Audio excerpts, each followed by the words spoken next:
Hello students, how are you. आज हम discuss करेंगे बेटा LCR circuit in series.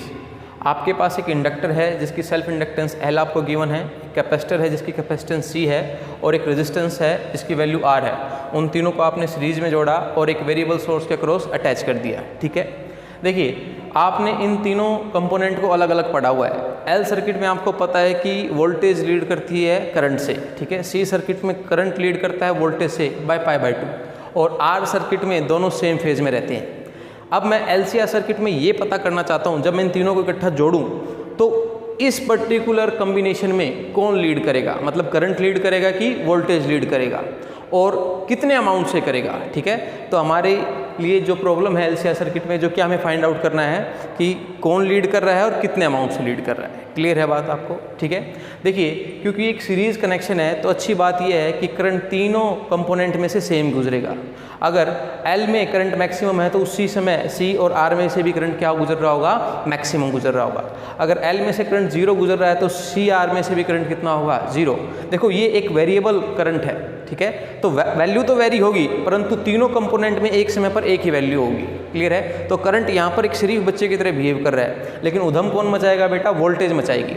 Voltage कहेगी कि L के लिए, इस कंपोनेंट के लिए मैं करंट से π/2 आगे रहूँगी, इसके लिए बोलेगा कि मैं करंट से π/2 पीछे रहूँगा और इसके लिए बोलेगा कि मैं इसके फेज में रहूँगा करंट के। क्लियर है, तो अगर मैं इसको आपको थोड़ा ग्राफिकली समझाऊँ, देखिए अगर ये वोल्टेज अक्रॉस रेजिस्टेंस है तो this must be current flowing through the circuit, क्योंकि वो करंट के क्या रहेगा, सेम फेज में रहेगा, वोल्टेज अक्रॉस रेजिस्टेंस। ठीक है, और दिस मस्ट बी व्हाट बेटा जी, बता सकते हो, this is voltage across inductor, क्योंकि वो बोलेगी मैं करंट से क्या रहना चाहती हूँ, π/2 आगे, एंड इसके जस्ट अपोजिट होगा क्या बेटा,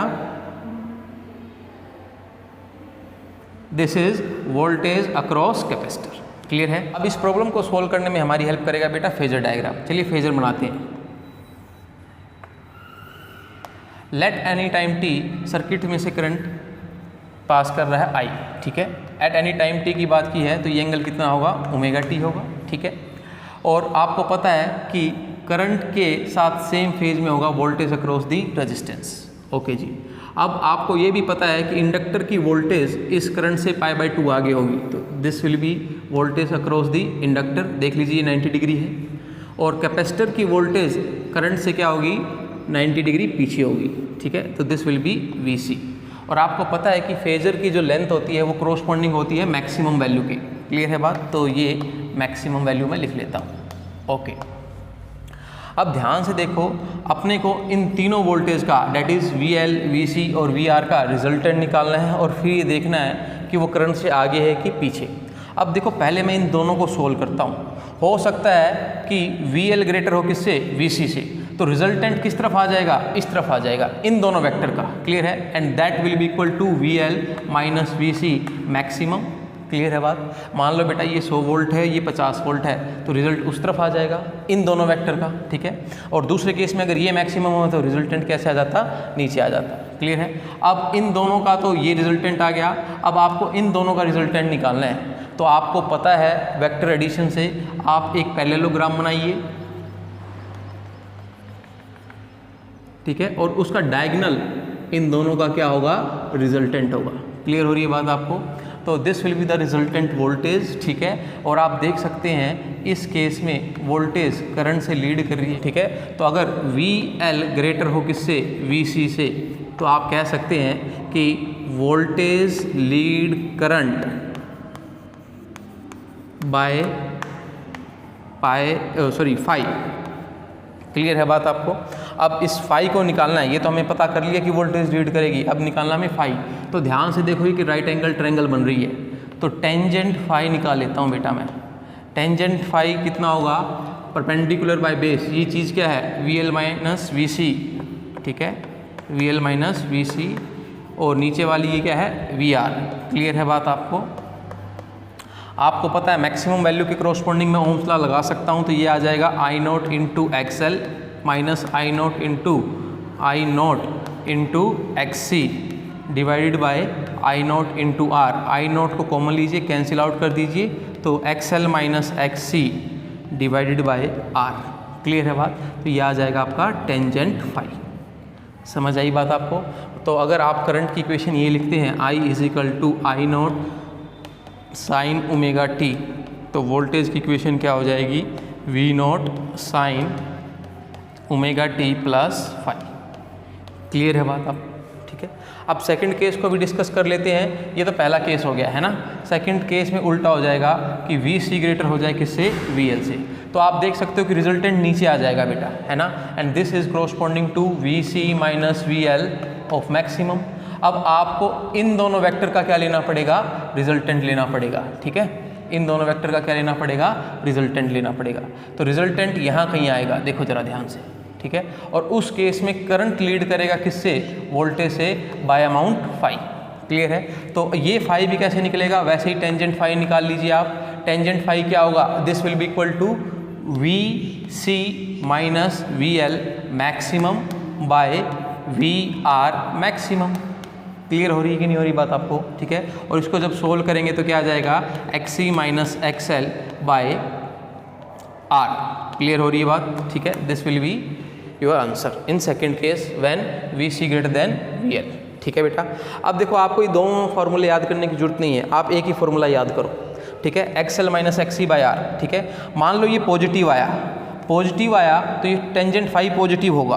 क्लियर है बात। आपने XL की वैल्यू पुट की, XC की वैल्यू पुट की और R की वैल्यू पुट की और सोल्व करने के बाद ये पॉजिटिव आया, तो ये पॉजिटिव आया तो टेंजेंट फाई पॉजिटिव आया। अगर टेंजेंट फाई की वैल्यू पॉजिटिव आए तो इसका मतलब है वोल्टेज लीड कर रही है। क्लियर है। अगर ये नेगेटिव आया, इसका मतलब क्या है, XC बड़ा था XL से, तो मतलब वहाँ पर कौन लीड कर रहा है, करंट लीड कर रहा है किससे, आपका वोल्टेज से, ठीक है। तो वहाँ पर ये प्लस की जगह क्या हो जाएगा, माइनस हो जाएगा। क्लियर है बात आपको। होपफुली आपको ये चीज़ें क्लियर हुई होंगी, है ना। नोट कर लीजिए। एक बार दोबारा डायग्राम बनाते हैं।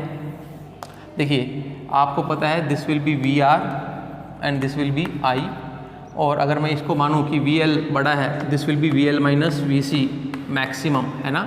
और जब हम इसको एक पैरेललोग्राम में दिखाते हैं तो this will be your resultant, yes और नो, ठीक है जी। तो इस रिजल्टेंट वोल्टेज को निकालने की मेरे मन में है, उसको निकालता हूँ। रिजल्टेंट वोल्टेज अल्टीमेटली एक राइट एंगल ट्रायंगल का क्या है, हाइपोटेन्यूस है, ठीक है। तो VR मैक्स का square is equal to what बेटा, आप बोलोगे VL माइनस VC मैक्स का स्क्वायर प्लस VR मैक्स का स्क्वायर। बेटा ये मैक्सिमम जो हम V0 लिखते थे ना वही है, ठीक है। तो मैं नोट ना लिख कर क्या लिख रहा हूँ, मैक्सिमम लिख रहा हूँ, ठीक है। इस पर्टिकुलर चीज़ को ऐसे लिख सकता हूँ मैं, I0 into XL minus I0 into XC का whole square plus I0 into R का होल स्क्वायर। क्लियर है बात। I0 आएगा बेटा ये, ठीक है।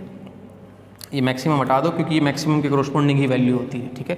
अब I0 को कॉमन ले लीजिए, I0 स्क्वायर बाहर आ जाएगा, यहाँ पर क्या बचेगा, XL माइनस XC का whole square plus R square. Clear है। तो मैंने I0 को क्या निकाल लिया है बेटा, कॉमन निकाल लिया है, ठीक है। अच्छा जी, this is the resultant voltage का मैक्सिमम वैल्यू का होल स्क्वायर, ठीक है। अगर मैं इस I0 को नीचे ले जाऊँ तो VR मैक्सिमम बाय I0 का होल स्क्वायर। क्लियर है बात। This will be equal to what, XL minus XC का whole square plus R square. Clear है। और इस स्क्वायर को हटाकर मैं यहाँ पर क्या लिख सकता हूँ, अंडर दी रूट। क्लियर है बात। ये क्या आ गया बेटा, आप कहोगे सर ये आपका रिजल्टेंट वोल्टेज की मैक्सिमम वैल्यू थी and this will be the maximum current passing through the circuit, ठीक है।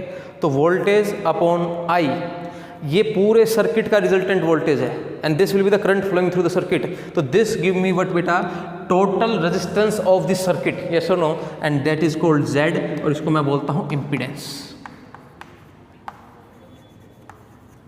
ठीक है। ये ए हो सकता है, देख लेना एक बार, ठीक है। इम्पीडेंस, तो इम्पीडेंस क्या है बेटा, आपका पूरे सर्किट का collectively resistance, and that will be equal to what बेटा, याद रखना आप, Z will be equal to under root R square plus XL minus XC का होल स्क्वायर। क्लियर है। तो आप कहोगे बेटा ये फॉर्मूला तब आया है जब आपका VL ग्रेटर देन क्या लिया गया है, VC। अगर VC ग्रेटर देन VL होता तो ये नीचे की तरफ होता, that will be equal to VC minus VL maximum का स्क्वायर, तो कुछ नहीं होता, V C minus V L चलता है यहाँ पर, ठीक है। और अल्टीमेटली यहाँ पर क्या जाता है, एक्स सी माइनस एक्स एल। देखो बेटा स्क्वायर है, आप एक ही फॉर्मूला याद रखो, स्क्वायर है, अगर ये बड़ा है तो ये चीज़ क्वांटिटी पॉजिटिव आएगी, अगर ये बड़ा है तो ये नेगेटिव आएगी, और स्क्वायर अपने आप उसको क्या कर देगा, पॉजिटिव कर देगा, ठीक है। तो आपको उसके लिए घबराने की जरूरत नहीं है। तो आपको जो चीज़ समझनी है वो ये है कि आपके पास LCR सर्किट में दो कंडीशन बनेगी। पहली कंडीशन क्या होगी, पहली कंडीशन होगी जब VC ग्रेटर देन हो क्या हो, VL हो, और दूसरी कंडीशन क्या होगी जब VL ग्रेटर देन क्या हो, VC, ठीक है। तो आपको फॉर्मूला याद क्या रखना है, tangent phi is equal to XL minus XC by R, ठीक है। अगर ये पॉजिटिव है तो मतलब वोल्टेज लीड करेगी किससे, I से, और ये अगर नेगेटिव है तो वोल्टेज लैग करेगी किससे बेटा, I से। क्लियर है बात। और पूरे सर्किट का जो रेजिस्टेंस आया है उसको आपने क्या बोला है, इम्पीडेंस, और उसको डिनोट किया है किससे, Z से, और उसका फॉर्मूला क्या है बेटा, R square plus XL minus XC का होल स्क्वायर। क्लियर है बात। चलिए बेटा LCR सर्किट के ऊपर एक क्वेश्चन करते हैं जिससे आपको थोड़ी सी और ग्रिप मिले। एक LCR सर्किट दे रखा है सीरीज कनेक्शन में, और maximum voltage through the circuit कितनी जा रही है, 50 वोल्ट। रेजिस्टेंस XL XC आपको दे रखा है, और एंगुलर फ्रीक्वेंसी भी कितनी दे रखी है, 10,000 रेडियन पर सेकेंड। और आपको पता क्या करना है, maximum value of current passing through the circuit, instantaneous value of the current, instantaneous voltage, voltage across the resistance, that will B instantaneous voltage across the resistance, instantaneous voltage across the capacitor, and instantaneous voltage across the inductor. तो 2 minute आप pause कीजिए video को और इसको try कीजिए, ठीक है।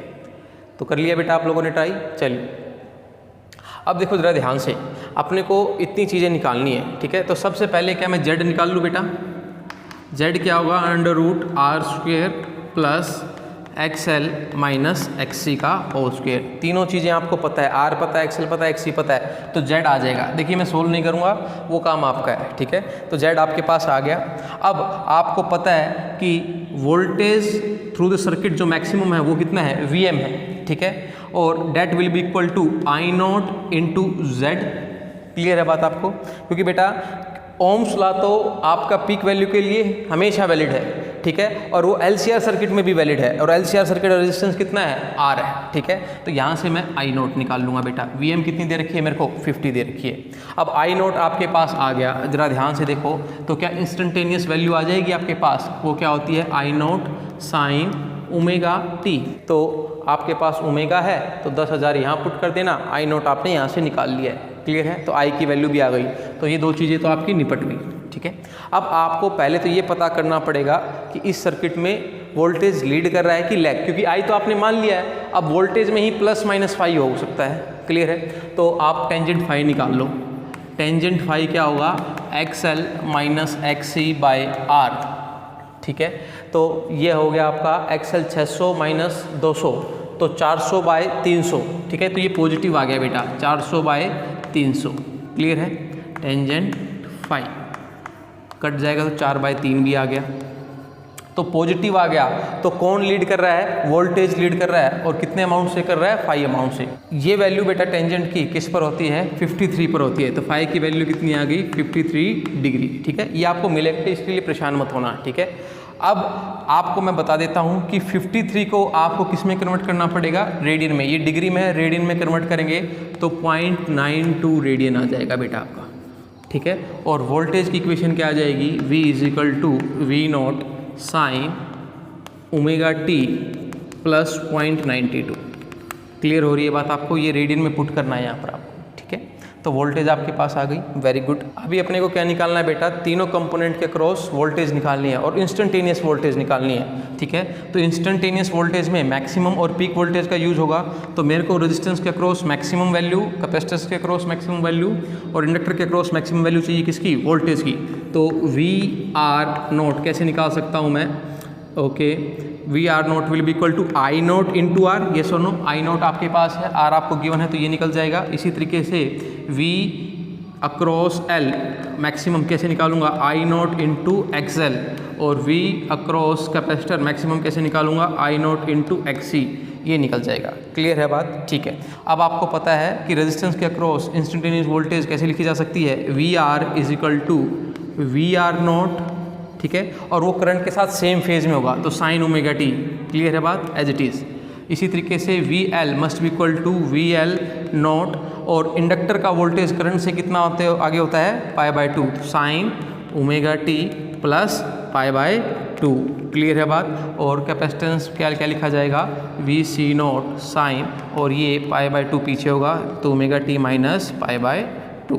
Clear है। तो होपफुली ये क्वेश्चन आपको समझ में आया होगा और आज की क्लास भी। ठीक है, फिर भी अगर आपको डाउट है तो आप मेरे को मैसेज कर सकते हो बेटा व्हाट्सएप पर, मैं दोबारा ट्राई करने की कोशिश करूँगा। तो मिलते हैं नेक्स्ट लेक्चर में, तब तक के लिए thank you and good bye.